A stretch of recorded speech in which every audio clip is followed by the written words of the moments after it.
Now, here is legal segment with Mr. Fijral Lewis and Mr. Ali Ajar, attorneys at law from the Law Office of Lewis and Associates, Falls Church, Virginia.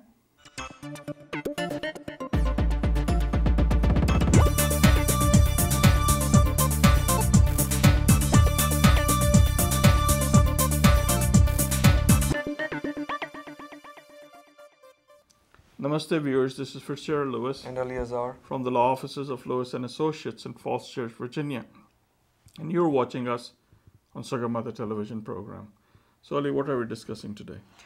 Mr. Lewis, as our respected viewers have requested, I'm going to continue on with more immigration talk on this wonderful show that Ram produces. Right. As I'm sure you have noticed, the new hobby it seems that the CIS has is to update its forms every fortnight now. So every time I think I have, either I'm getting old or every time I think that I've gotten the hold of the form, they change it. Yeah. Specifically, I'm talking about the I-129. You'll see it's gone from, I don't know, used to be a two-page Two-page. form to a four-page form to now a six-page. God knows, when this madness would stop. But coming back to my question, specifically the H-1 season is here. A lot of people are filing. We get some very, very qualified students from Nepal that get hired and then are looking to, further not only their careers, but hopefully their lives in the United States by becoming permanent residents and then citizens and whatnot. And here I have a document which says Guam on one side, CNMI on the other side, says, hey, are you going to be in the same MSA or are you going to move? If so, provide an itinerary, or is the petitioner a non-profit organization or an higher educational institution? I guess the first question is, why all this complication? The second question is, we do get a fair amount of people, and especially in this economy, that need to move around. They're in one location one day, they're in a different location the other day. What restrictions are there? Why is there a requirement for an itinerary? And what happens if a person has to, let's say, like for example, for me, I may go to Baltimore one day, I may be in Fairfax the other day, and so on and so forth. So if you could explain that for the benefit of our viewers, please. Right. Well, the main thing is that there's been a substantial amount of fraud involved with H-1 visas, and in the past few years there were hearings on these, and that's one of the main reasons why H-1B has been a problematic area. And the second thing is that, as the viewers know who closely watch these numbers, that in several of the past years the numbers have there's been a run on numbers and there were no visas available. So this is basically, it takes a while for the government to catch up, right. And this is basically catching up. Now the other thing is that the salaries on H-1Bs are based on where you're located. So for example, if I live in Alabama, the salary that I need to be getting in Alabama is much lower than I would be getting in San Francisco, for example, right. Because the cost of living, everything else is much higher. So let's say that I get my H-1B out of Alabama, but I really work, I send my employee over to San Francisco. So that wouldn't be fair to the people who really work in San Francisco, because that's not a fair wage. Right. And that's where the metropolitan statistical area comes into effect, that which area you will be working on. Secondly, it's not fair if I only go for 2 days to San Francisco, right. But rest of the time I'm really working in Alabama, right. Even though my client could be in San Francisco, but yet. So it's not a fair, so that's where the itinerary issue comes in, that how much time I'm spending in which area, and the government wants to know so they can figure it out whether you're paying the same wage you would pay to an American worker, because that's what the rule is, that the employer must pay the same amount of money that they would pay to an American worker. Otherwise, it becomes more advantageous for the employer to have an immigrant versus a regular American working for them, and that's the idea behind it. Any other issues? And likewise, Mr. Lewis, and I'm going to go, this is going to be a little lesson in history. If you remember the ETA 750 days and the RIR days, It used to be that people were opening up organizations in Delaware just because there was no workforce. So going one step forward, if eventually these people who are on H's do intend to have their permanent residence taken care of, can the employer simply file from a location just because economically that area may be underserved or may not have that much of a pool of applicants when there is no intention really to be there?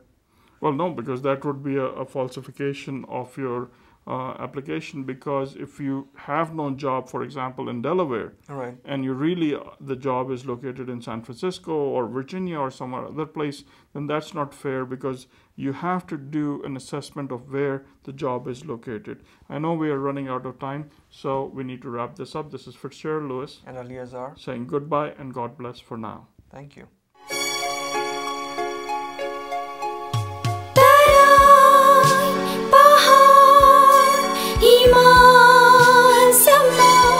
Sagarmatha Television. That was legal discussion. And now it is time for medical tip with Dr. Dan Vishwakarma from Lorton, Virginia. नमस्कार, म doctor दान विश्वकर्मा। म आज फेरि पनि यो acute एब्डोमेनको बारेमा चाहिँ थप जानकारी लिएर आएको छु। त्यसअनुसार आज म यहाँलाई यो ग्यास्ट्रिक अल्सर अथवा ड्युडेनल अल्सर भनेर चाहिँ जुन अवस्था हो त्यसलाई चाहिँ त्यसको बारेमा केही बताउन गइरहेको छु। ग्यास्ट्रिक अल्सर, ड्युडेनल अल्सर भनेको चाहिँ हाम्रो यो उसमा चाहिँ पेटमा र सानो आन्द्राको पहिलो भागमा चाहिँ यो घाउ भएर चाहिँ हुने गर्छ र यो प्रायःजसो चाहिँ यो ग्यास्ट्राइटिस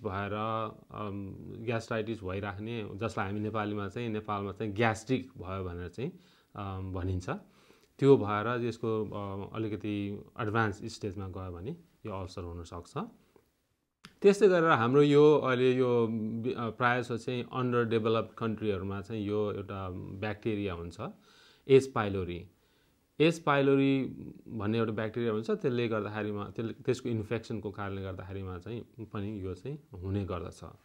र त्यस्तै गरेर हामीलाई चाहिँ यदि स्ट्रेस भएको छ, एकदमै काम गर्दाखेरि स्ट्रेस भएको छ अथवा चाहिँ कुनै पनि कारणले गर्दाखेरि स्ट्रेस भएको छ भने त्यसले पनि गराउन सक्छ। त्यस्तै गरेर हामी चाहिँ यो एडभिल भयो, अलिभ भयो, एस्पिरिनहरू भयो, त्यस्तै गरेर अल्कोहल भयो, त्यो चाहिँ धेरै सेवन गऱ्यौँ भने चाहिँ त्यसले चाहिँ एउटा इरोजन भन्ने हुन्छ, एक्ज्याक्टली अल्सर त होइन, त्यो इरोजन भनेर चाहिँ बनाउँछ, त्यो पनि हुन सक्दछ। यदि इनकेस यो त्यस्तो अल्सर भएको छ अथवा चाहिँ इरोजन भएको छ भने हाम्रो चाहिँ डरलाग्दो अवस्था के हुनसक्छ भने त्यसबाट ब्लिडिङ भएर अथवा चाहिँ पर्फोरेसन भएर यो आन्द्रा नै छेडिने अथवा चाहिँ पेट नै छेडिने भएर चाहिँ ब्लिडिङ हुनसक्छ।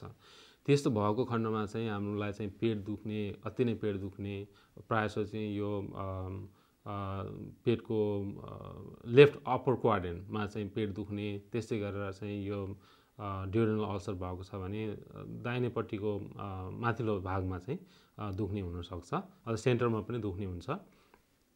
र चाहिँ त्यो पेट मात्र दुख्ने नभएर चाहिँ हामीलाई चाहिँ बान्ता हुने, बान्ता भएर पेट फुल्ने पनि हुनसक्छ। र चाहिँ यो यदि चाहिँ हामीलाई चाहिँ ब्लड गइरहेको छ, ब्लिडिङ भइरहेको छ भने चाहिँ यो चाहिँ हाम्रो दिशा कालो हुने, मान्छेलाई एकदमै रिङ्गटा लाग्ने, डिजिनेस हुने, फेन्ट होला जस्तो हुने, त्यस्तो भइरहेको हुन्छ। कालो दिशा चाहिँ अन्य कारणले पनि हुनसक्छन्, जस्तै हामीले चाहिँ पेप्टोबिजमल खाएको छौँ अथवा स्पिनिच खाएको छौँ अथवा चाहिँ मासु धेरै खाएको छौँ भने पनि हामीलाई चाहिँ कालो दिशा हुनसक्छ। तर त्यस्तो बेलामा चाहिँ पेट दुख्दैन। र यदि तपाईँलाई चाहिँ पेट पनि दुखिरहेको छ, पहिला पेट दुखिरहेको थियो र फेरि पनि एकदमै सडनली चाहिँ पेट दुखेको छ र कालो दिशा भएको छ, तपाईँलाई डिजी भइरहेको छ, एकदम बेहोस होला जस्तो भएको छ भने चाहिँ मोस्ट लाइकली त्यो चाहिँ पेप्टिक अल्सर डिजिज हो, अथवा जसलाई हामी ग्यास्ट्रिक अल्सर अथवा ड्युडेनल अल्सर भनिन्छ।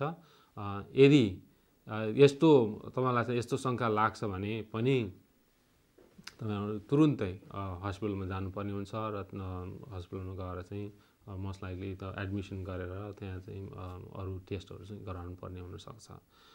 हस् त आजलाई यो ग्यास्ट्रिक अल्सर अथवा ड्युडेनल अल्सरको बारेमा चाहिँ यति नै जानकारी यति नै। अर्को हप्ता यस्तै थप जानकारीहरू लिएर उपस्थित हुनेछु। त्यति बेलासम्मको लागि बिदा दिनुहोस्। नमस्कार। Well, this brings us to end of our program. We hope you have enjoyed it. Now, we would like to conclude today's episode with this beautiful Nepali dance. Don't forget to watch Nepal Darshan Television every Sunday 12:30 p.m. right here on MHG Networks. See you next week. Until then, this is Rima saying goodbye and namaste.